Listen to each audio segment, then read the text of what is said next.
नमस्कार मंडळी, स्वागत आहे आपल्या एका नवीन व्हिडिओमध्ये, अर्थातच एस व्लॉगमध्ये. आज आपला प्रवास असणार आहे लेह ते कारगिलचा. सो आता आम्ही निघालो आहोत कारगिलसाठी. साधारण 240 किलोमीटरचा प्रवास आहे. एक 3 ते 4 तासाचा प्रवास आहे, मला वाटतं जास्तच. आणि तिकडे आमचा स्टे आहे कारगिलला. कारगिल वॉर मेमोरियल आम्ही व्हिजिट करणार आहोत आज. आणि आज इकडे रात्री आमचा स्टे आहे, तर उद्या सकाळी आम्ही तिथून निघू. सो बघू आजचा प्रवास. साधारण 12:30च्या आसपास आम्ही हॉटेलला पोचलो कारगिलच्या. सो तिथे लंच वगैरे केला आणि लंच करून लगेच आम्ही निघालो Kargil war मेमोरियलसाठी.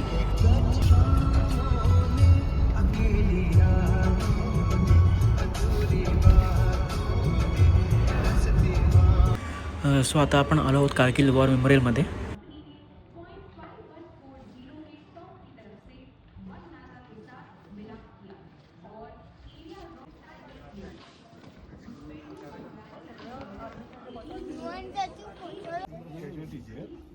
But officer casualty नहीं है इसका ऑफिसर कैजुअलिटी ऑफिसर कैजुअलिटी नहीं हुआ है, ठीक है।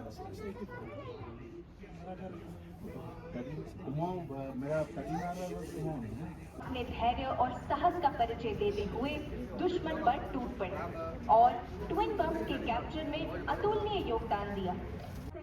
1971च्या वॉरमध्ये जे आपले सोल्जर शहीद झाले होते, सो त्यांच्या स्मरणार्थ हे पूर्ण कारगिल वॉर मेमोरियल बनवलं आहे.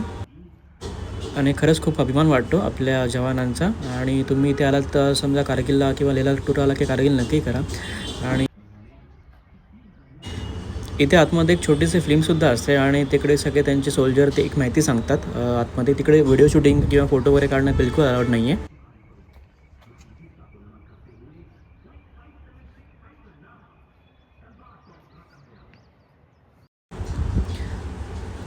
इथे तुम्हाला प्रत्येक तेव्हाच्या वॉरमध्ये काही मशिनरीज वगैरे यूज केल्या होत्या, लाईक बोफोर्स वगैरे, त्यासुद्धा इथे तुम्हाला बघायला मिळतील.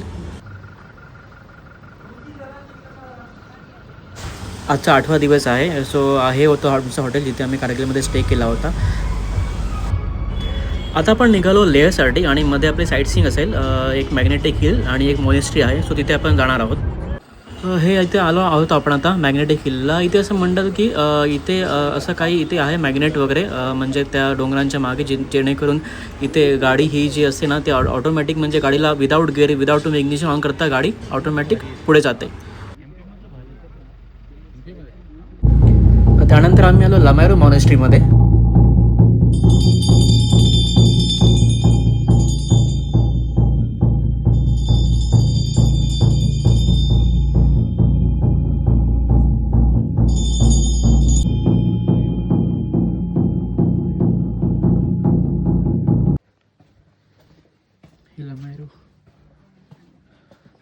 ही लमायरो मॉनेस्ट्री आहे, खूप जुनी, जिथे दलाई लामा पण यायचे आणि अजून पण येतात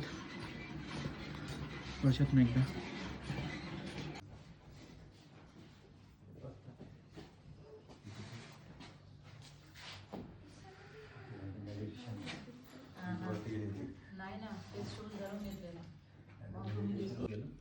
सेंचुरी का मोनेस्ट्री है. इसका मेन फीचर ये है कि पहले यहाँ पे पूरा लेक हुआ करता था, लोगों का मानना है. फिर उसके बाद एक यहाँ का मास्टर है टिबेटियन मास्टर, जिनका नाम है नरोपा. वो मेडिटेटर भी है. वो मेडिटेट करके फिर ये लेक को पूरा ख़त्म करके फिर यहाँ पे ऊपर 12वीं सेंचुरी का है. तो बाकी आप यहाँ बाहर देखेंगे तो फिर मूनलैंड का लैंडस्केप वही दिखेगा. आतमध्ये तुम्हाला जायचं असेल तर शूज चप्पल रिमूव्ह करून जा. इकडून गेला की इकडे तुम्हाला मूनलँडचा व्ह्यू पण दिसेल. म्हणजे आपण तिकडे जाताना तिकडे थांबणार आहे आणि आपण हे बघून झाल्यानंतर तुम्ही. त्यानंतर आम्ही आलो आलची गुंफा म्हणून एक स्पॉट आहे. खूप छान स्पॉट आहे, पण इथे सुद्धा तुम्हाला शूटिंग आणि व्हिडिओ रेकॉर्डिंग म्हणजे काहीच इथे अलाउड नाही आहे.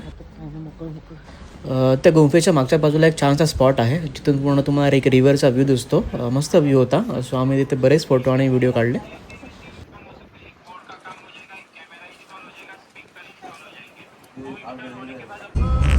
सो असा होता पूर्ण जर्नी लेह लडाख कारगिलचा.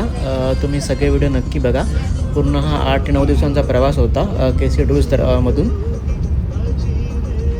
खूप छान प्रवास होता. खूप त्यांच्या मॅनेजरने खूप चांगली काळजी घेतली आणि प्रवास एकदम मस्त होता. जेवण खाण्याची सोय एकदम खूप चांगली होती.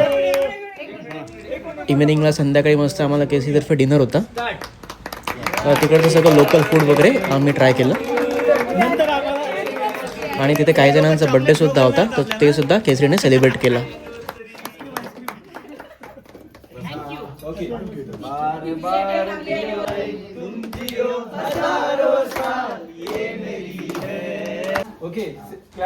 त्यानंतर नुब्रामध्ये जेव्हा आम्ही हॉटेलमध्ये स्टे केला होता, जिथे कॅम्प फायर होता, त्याच्यानंतर रात्री जे आम्ही गेम खेळले होते, सो त्या गेममध्ये जे लोक जिंकले होते त्यांच्यासाठी काही थोडेसे असे गिफ्ट होते.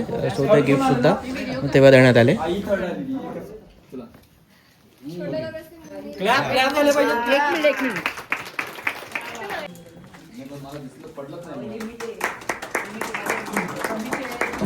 सो हे सगळं झाल्यावरती सगळ्यांनी जेवणावरती मस्त ताव मारला. इकडचं लोकल फूडाची मेजवानी होती मस्त आम्हाला आणि एकदम मस्त टेस्टी होतं. सो असा आमचा आजचा इथे प्रवास संपला लेह लडाख कारगिलचा टूरचा. सो पूर्ण ब्लॉग तुम्ही नक्की बघा. व्हिडिओला लाईक करा, सबस्क्राईबसुद्धा करा चॅनलला. आणि सो जर्नी खूप छान झाला. सो असेच तुम्ही आमच्या चॅनलवर सपोर्ट करा. सो नवीन नवीन जर्नी आम्ही घेऊन येऊ.